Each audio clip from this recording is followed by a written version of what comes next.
Well, that's a very dear question to my heart because it's something that I'm very passionate about, whether they be school level teachers or teachers in the university sector or higher education. The first thing that I really think is most important, and it might be self-evident, but they need to be aware of their own philosophy of teaching. My experience is that many people are not aware of their philosophy. It's something that they've articulated internally, but not been able to explicitly state. So our philosophies of teaching are very powerful. The pedagogies, the teaching principles, teaching and learning principles we base our practice on are what determine the way we use new technologies. What we know from history is that the path of least resistance is that many teachers will take a new technology and apply it to very old and traditional ways of teaching.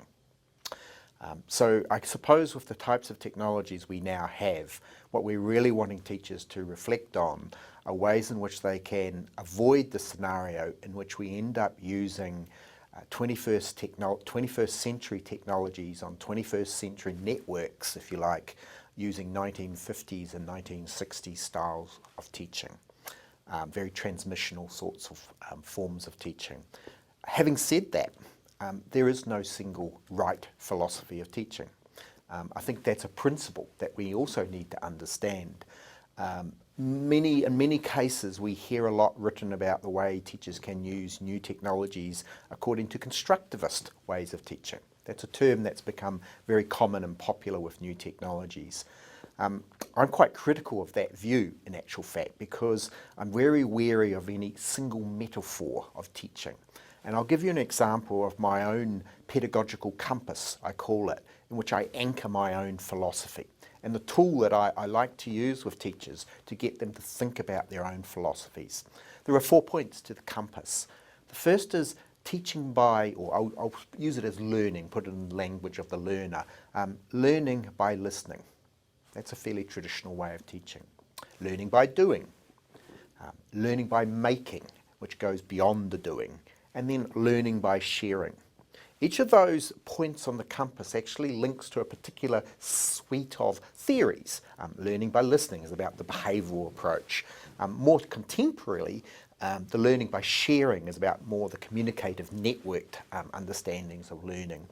Now, the reason I use the metaphor of a compass is because a good teacher is not going to just base their philosophy, in my opinion, around learning by doing. It's actually going to swing between all 4 points, and different technologies will have strengths and affordances for each of those different points of the compass. The art and the science of teaching is understanding which compass point to be pointing and directing toward according to what outcomes you're seeking and what the technologies you have available. Now I know that's a fairly theoretical sort of answer and it may not resonate overly well with some of the people watching this video, but perhaps the point I'll end with is whatever your philosophy of teaching, it will have a huge bearing on the way you assess learning. And if we really want to be quite pragmatic or practical about the experience the learner has, perhaps one area that we really need to focus our professional development is on assessment for learning. Because if you change the assessment, change what we're asking learners to do, you can fundamentally change the learning experience from being very passive to being very active.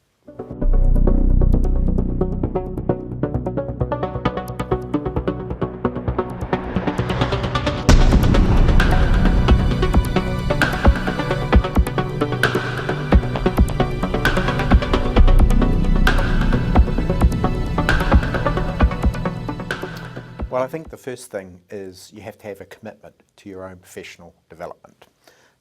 Teaching is not just a job, it's a passion, it's a noble profession. And without that attitude, without that ethos, then everything else is quite challenging. But if we really want to be very practical, I think one thing we often overlook is that the teachers actually need access to the technology.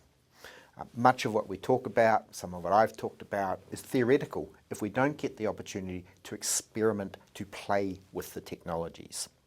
So that's a very important component. You know, if you think about young children and the way they learn, play is a very important part of learning. I think we too often focus on formal learning when much of what I've learnt and much what that is important to me was learnt outside of classrooms. So I'm talking about opportunities both in formal situations but outside of the formal teaching situation to have the technology. Once you've got the technology, I think you have to actively seek out mentors. Now, leadership and organisations, schools and other organisations have a key role here. Those leaders, again, operate at different levels and they have a role. One of the things we know about mentoring is something that's quite organic.